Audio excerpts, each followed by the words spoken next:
बिस्मिल्लाहिर्रहमानिर्रहीम।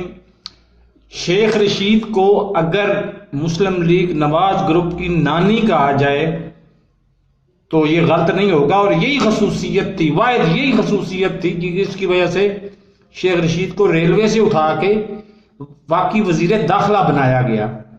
मेरी महीना भर पहले की वीडियो मौजूद है कि उन्होंने कहा था कि जी नून लीग में 3 ग्रुप बनेंगे, तो मैंने कहा था वक्त आने दें, यहां पे 4-4, 5-5 ग्रुप भी बनेंगे। आज बजाहिर तो जुनैद सफदर साहब की शादी की खुशी में तकरीब थी लाहौर में, लेकिन आज बाकायदा तौर पर उनको प्रेजेंट कर दिया गया, यानी मुस्लिम लीग जीम भी सामने आ गई है। तो ये मफाद परस्तों का टोला है। यहाँ पे फैमिली पॉलिटिक्स ही इनका ईमान है, इनका वो दीन ईमान सब कुछ यही है, और दौलत कमाना इनका माटो है, मंशूर है। पहले मैं 1992 से, मैं बार बार कहता हूं कि मेरी पूरी वीडियोस देख लें, मैं 1992 से कालम लिख रहा हूं। तिजारत अखबार में लिखा, फिर जिसारत में लिखा, फिर मैंने आके इसमें लिखा जुर्रात में। जमील अतर साहब मुझे नाराज भी हुए कि तुम वक्त के हुक्मरानों के खिलाफ कालम लिख रहे हो तो गलत कर रहे हो, लेकिन मुस्तफा सादिक साहब ने मुझे झाड़ा भी सही, लेकिन मैंने उसी वक्त बता दिया था कि ये जनाब ये ड्रामे ही हैं और कुछ नहीं है। और आज वक्त साबित कर रहा है कि ये जो चरबा फिल्में बनाने वाले थे, मैं पहले भी मिसाल दे चुका हूं, 2-4 दिन पहले ही मिसाल दे चुका हूं। एक फिल्म बनती है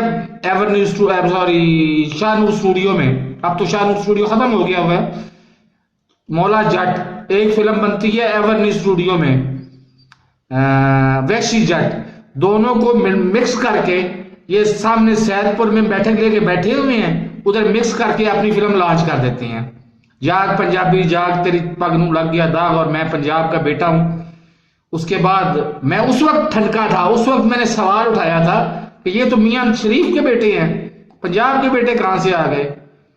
फिर इनकी रही सही कसर मोहतरमा मरियम नवाज साहब ने निकाल दी। उन्होंने पिछले इलेक्शन, हालिया इलेक्शन में जाके आजाद कश्मीर में कहा, जब आजाद कश्मीर में इलेक्शन हो रहे थे, कि नवाज शरीफ तो आजाद कश्मीर का बेटा है। तो ये किस किस के बेटे हैं और क्या कहते हैं। बहरहाल एक खबर आपके लिए बहुत पॉजिटिव और बहुत अच्छी है। शेख रशीद से मैं इस मामले में जीत ही गया हूं कि शेख रशीद ने कहा था कि 3 बनेगी, मैं चौथा ग्रुप सबसे पहले आ गया सामने। मुस्लिम लीग जीम, जुनैद ग्रुप, जुनैद सफदर। पता नहीं मुस्तकबिल में ये भी बिलावल भुट्टो जरदारी, बिलावल भुट्टो भी और जरदारी भी। उसके बाद अब बख्तावर की शादी हो गई है, तो ये जिम्मेदारी आन पड़ी है अराइयों पे, मैं भी अराई हूं ना, कि जिम्मेदारी आन पड़ी है कि जी हम भुट्टो पैदा करेंगे। तो हो सकता है आने वाले वक्त में कभी हमारे ऊपर भी जिम्मेदारी आ जाए कि हम भी मियाँ पैदा करेंगे। तो मेरे इस चैनल को सब्सक्राइब नहीं किया तो सब्सक्राइब कर ले, साथ लगे बेल आइकन को दबा के नोटिफिकेशन को ऑन कर दे, ताकि मेरी हर नई आने वाली वीडियो को नोटिफिकेशन आपको बर वक्त मिल सके। अल्लाह हाफिज।